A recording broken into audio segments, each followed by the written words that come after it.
La déclaration de revenus 2020 TP1T, donc pour le Québec, on va sauter cette partie-là, concerne les renseignements. Ça, on va les voir quand on va remplir les formulaires à la main.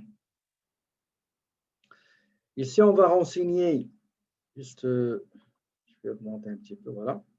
On va renseigner les différents revenus gagnés, déclarables et imposables, ou bien déclarables et non imposables. Donc, revenu d'emploi, vous allez voir le revenu d'emploi dans la case, ça, je ne vais pas parler de ça. Autre revenu d'emploi, voir le guide. Prestation d'assurance parentale, OK. Vous avez prestation d'assurance emploi, pension de sécurité, la pension de retraite Québec ou bien régime de retraite de pension du Canada, les différents régimes de retraite d'un RIER, RPDB, RPAC, RVER et rente. On va les voir après. Les dividendes provenant d'une société, intérêts et autres revenus de placement financier, les revenus de location, pension alimentaire reçue, prestations d'assistance sociale, il y a le relevé 5, et pour le fédéral, c'est le feuillet T5007, ou aide financière semblable, par exemple, on va vous donner,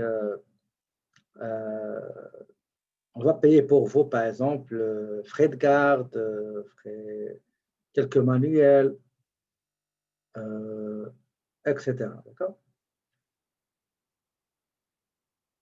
Les nouvelles prestations canadiennes qui ont apparu suite à la pandémie de la COVID-19, donc prestations canadiennes d'urgence qui a été abolie, je n'en ai pas d'autres.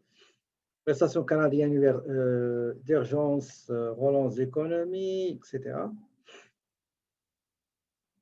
Ça, le total, ça va vous donner la ligne 199, revenu total. Maintenant, on va aller chercher les déductions pour calculer et déterminer le revenu net. Il y a déduction pour travailleurs, d'accord? Donc, ça, on va le voir après.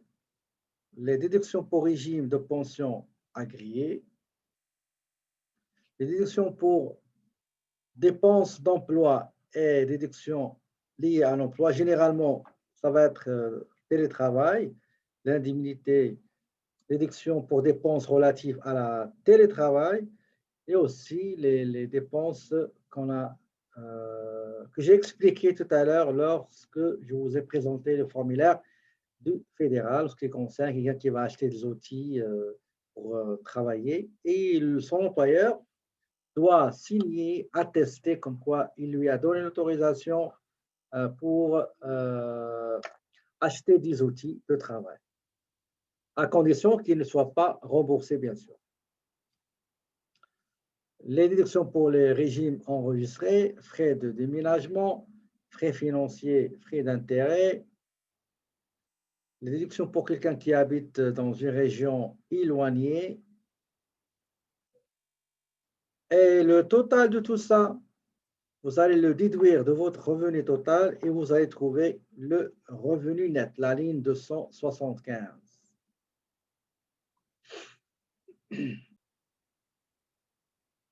On va continuer. Donc, il y a quelques déductions ici, déductions les plus importantes. Il y a les déductions diverses. Dans les déductions diverses, vous allez trouver par exemple, l'assistance sociale, vous allez trouver les revenus que vous avez déclarés, mais qui ne sont pas imposables. D'accord? Parce qu'ici, on est en train de calculer quel est le revenu sur lequel on va appliquer le taux d'imposition qui se trouve dans la grille 401. D'accord? Donc, je vais voir avec vous après les grilles.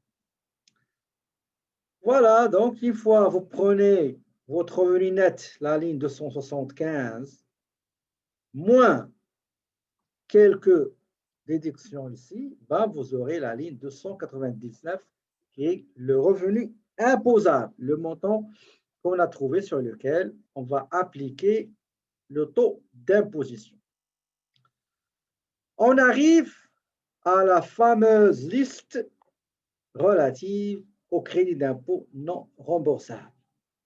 Un crédit d'impôt non remboursable, c'est un montant qu'on calcule et qui va aider le contribuable à faire l'un des deux, soit à faire disparaître l'impôt calculé sur le revenu imposable, soit le réduire, soit le faire disparaître. OK? Quand vous aurez un montant, par exemple, vous aurez crédit d'impôt, le total, c'est 3 000. Vous avez l'impôt calculé sur le revenu imposable, 1000. Donc, 1000, c'est-à-dire l'impôt moins les crédits, 1000 moins 300, c'est négatif. Donc, c'est 0. Donc, tu l'as fait disparaître. Maintenant, l'inverse. Si vous avez l'impôt calculé sur le revenu imposable et 3 000, et vous avez le crédit d'impôt non remboursable 2 000, 3 000 impôts moins crédit d'impôt non remboursable 2 000 égale 1 000. Donc, il y a un montant de 1 000 à payer. D'accord? Bon, quels sont les principaux crédits d'impôt non remboursables? Tout d'abord, il y a le montant personnel de base au Québec, 15 532. D'accord? Au fédéral, on l'a vu, je crois, 13 229. Vous avez les frais de scolarité transférés par un enfant majeur, les montants pour déficience grave et prolongée. Vous avez les frais médicaux, donc il faut remplir l'annexe B. Okay? L'annexe B, on va le voir quand on va faire déclaration à la main, manuellement. Vous avez les intérêts payés sur prêts étudiants, on remplit l'annexe M, donc frais médicaux, l'annexe B, étudiants, l'annexe M. Pour les montants de base et les autres juste à côté, c'est 15% de crédit d'impôt. Même si vous voyez 15 532, ben, il faut prendre juste 15%. Maintenant, pour les frais médicaux, les intérêts sur prêt, c'est 20%. Quand vous allez calculer les montants dans l'annexe B et l'annexe M, eh ben, vous allez, on va vous indiquer sur les annexes comme quoi allez inscrire ou bien reporter ce montant dans la ligne 385 si vous êtes sur l'annexe M. On va vous demander d'aller mettre le montant des frais médicaux dans la ligne 381 si vous êtes sur l'annexe B relative aux frais médicaux. Après, il y a d'autres crédits d'impôt pour les pompiers volontaires.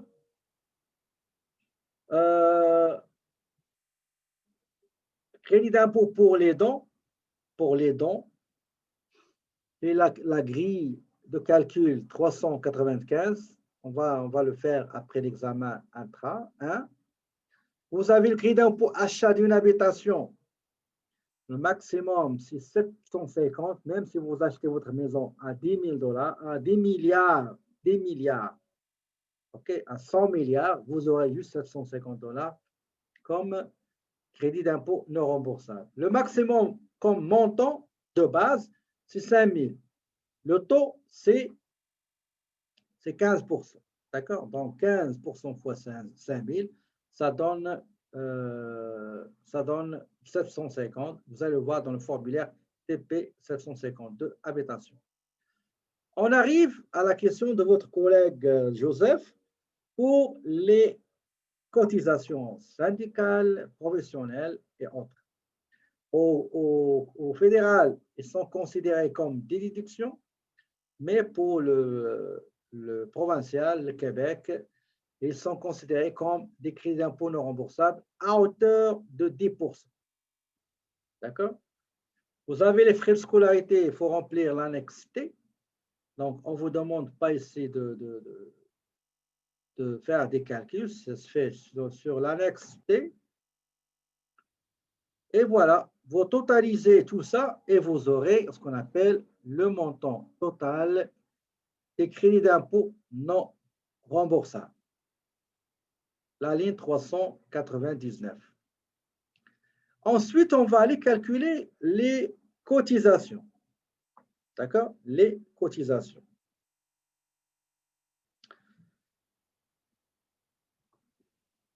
Nous avons le crédit d'impôt, pardon, le crédit d'impôt non remboursable. On va calculer tout à l'heure, on a dit, on a calculé dans la grille 401 l'impôt calculé sur le revenu imposable. Il faut maintenant dégager l'impôt net qu'il faut payer. Comment? C'est on prend l'impôt qu'on a calculé sur la base des revenus imposables moins le total des crédits d'impôt dans la ligne 399. Donc la ligne 401 moins le total des crédits d'impôt non remboursables, la ligne 399, et on va voir. Si c'est négatif, 0. Donc, on a fait disparaître l'impôt provincial.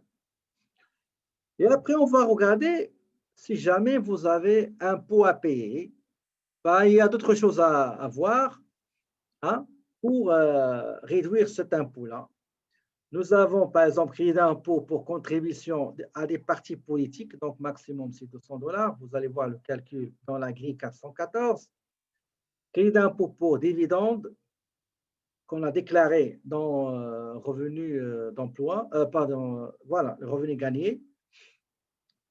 Nous avons aussi crédit d'impôt relatif à un fonds de travailleurs, crédit d'impôt transféré d'un conjoint. Si vous voyez ce montant-là, le 15 532, si la madame ou le monsieur n'aura pas besoin d'aucun crédit d'impôt, ben, il va transférer 15%, 2300 quelque chose. On va le dire exactement, 15 532 fois 15%, oui, 2329.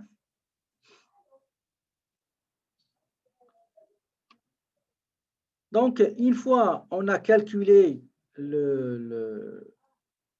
l'impôt net à payer, c'est-à-dire l'impôt calculé sur le revenu imposable moins le crédit d'impôt non remboursable, ça va vous donner net à payer. Maintenant, on va voir d'autres cotisations au Québec.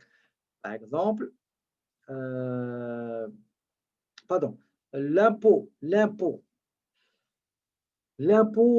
calculé sur le revenu imposable, moins crédit d'impôt non remboursable, moins quelques crédits, comme je l'ai dit tout à l'heure, les crédits d'impôt pour dividendes, crédits d'impôt pour les contributions à des partis politiques. Pour les cotisations, qu'est-ce qu'on a dans les cotisations? On va reprendre, on est allé à oui, les cotisations. Regardez, les cotisations, généralement, s'il est salarié, ben vous allez trouver juste les cotisations pour la RAMQ s'il n'a pas un régime d'assurance privée ou bien collective. S'il s'agit d'un travailleur autonome, ben il aura la cotisation à la retraite, RRQ, cotisation RQAP, cotisation Fonds des services de santé et cotisation à l'assurance médicaments du Québec s'il n'a pas une assurance privée. Donc, si vous avez un impôt net à payer, on va l'ajouter aux cotisations et vous aurez le total 450 qui est impôt plus cotisation. Et on va arriver au remboursement, c'est-à-dire les crédits d'impôt remboursables.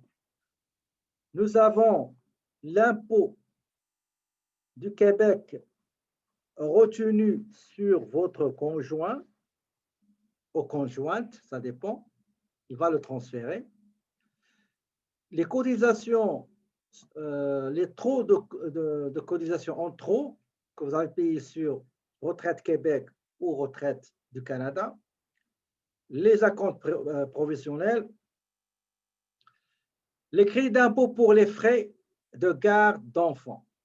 Très important. Ça, il y a l'annexe qu'il faut remplir, l'annexe C. On va le faire ensemble. Crédit d'impôt relatif à la prime de travail, c'est-à-dire les gens qui ont un faible revenu et on les encourage à rester sur le marché du travail. L'économie a besoin des bras, comme on dit, d'accord? Donc, plus on va vous donner une prime de travail, plus vous allez rester sur le marché du travail. Il y a aussi les trop payés sur le régime, la cotisation au régime québécois d'assurance parentale. Si vous avez des personnes, des aînés que vous aidez à rester à la maison, vous prenez soin d'eux, ben, il faut remplir un annexe J. Le bouclier fiscal. Le bouclier fiscal, c'est quand quelqu'un, un contribuable qui a gagné moins que l'année passée, et il n'a pas beaucoup de crédit d'impôt, une sorte de compensation de cette perte-là, on lui donne un bouclier fiscal. On va voir comment il est calculé. Il y a aussi d'autres crédits qu'il faut voir dans le guide, comme les frais de stérilisation. Il y a beaucoup de crédits d'impôt que vous allez trouver dans la ligne 461. On fait le total et on compare. Est-ce que les crédits d'impôt sont supérieurs, crédits d'impôt remboursables sont supérieurs au montant de l'impôt et cotisation? Si c'est oui, on va recevoir un retour d'impôt. Si sinon, on va payer une somme due. D'accord? Et on peut mettre aussi, est-ce qu'on peut transférer un montant au conjoint ou à la conjointe pour payer s'il a un montant à payer en signe, téléphone, cellulaire, travail, etc. Et voilà, donc j'ai fini la présentation, la révision des étapes à franchir pour préparer une déclaration d'impôt pour le Québec.